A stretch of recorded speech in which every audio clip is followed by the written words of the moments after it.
Hello once again.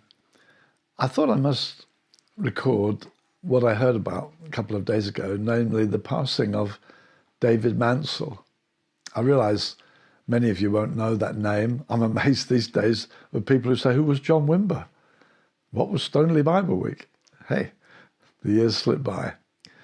David Mansell was a remarkable guy, a terrific prophet.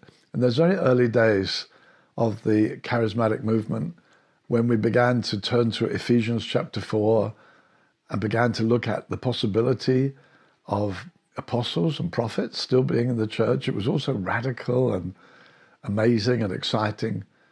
Arthur Wallis, the esteemed great Bible teacher and the author of In the Day of Thy Power, his classic book on revival that had such impact on me and many, he hosted a conference on apostles and prophets at Halford House in Richmond. I went up to hear Arthur and very disappointed when the first speaker was not Arthur Wallis but someone else, and there was a guy in the front row who, just looked out of place. He was kind of lounging over a couple of seats, saying hallelujah at inappropriate moments. I thought, how does that guy get in the front row? A little later, Arthur said, now we're going to move on. We're going to speak about the role of the prophet, and I'm asking David if he'll do that. I wondered who David would be. And this guy got up and spoke. Well, it was life-changing for me. He spoke about, actually, the church. And he didn't speak about the prophet, but he acted as a prophet. He opened my eyes to the possibility of a glorious church, a city set on a hill that cannot be hid. I absolutely was overwhelmed and thrilled, excited. For me, it was a breakthrough event. I pushed through the crowd afterwards and asked him, would he come and speak at our church? I was in Seaford at that time, in those very early days. He came and did what proved to be a life-changing week with us. He was hilariously funny, but also full of the presence of God. There wasn't a trace of religiousness in him.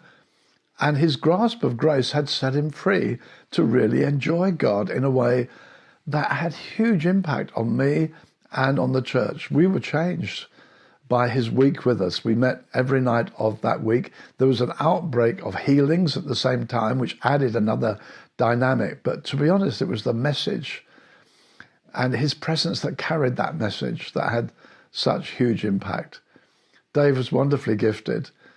He wrote that song, Jesus is Lord, creation's voice proclaims it, which became almost the kind of anthem of the charismatic movement at the beginning. One of those first great songs that came out. I had the joy of traveling with him. We went to Spain together. His zeal for God was remarkable. He, as I said, he wasn't at all religious. I'd never met anybody quite like him, because at any given moment he'd open his Bible and say, what do you think of these verses? He was obviously totally fascinated with God, excited by God, but without any of the trappings that you usually associated with religious people. He played a huge part in the way we began to develop. He came frequently to visit us after that. I'm so grateful to God for his impact, for making me excited about the church, that God wanted a wonderful church. I owe so much to Dave Mansell. One of the sad outcomes of this coronavirus is that, there won't be a big funeral. I'm sure his close family will be there alone. But we can publicly here say, oh, thank God for Dave Mansell and his huge impact upon us.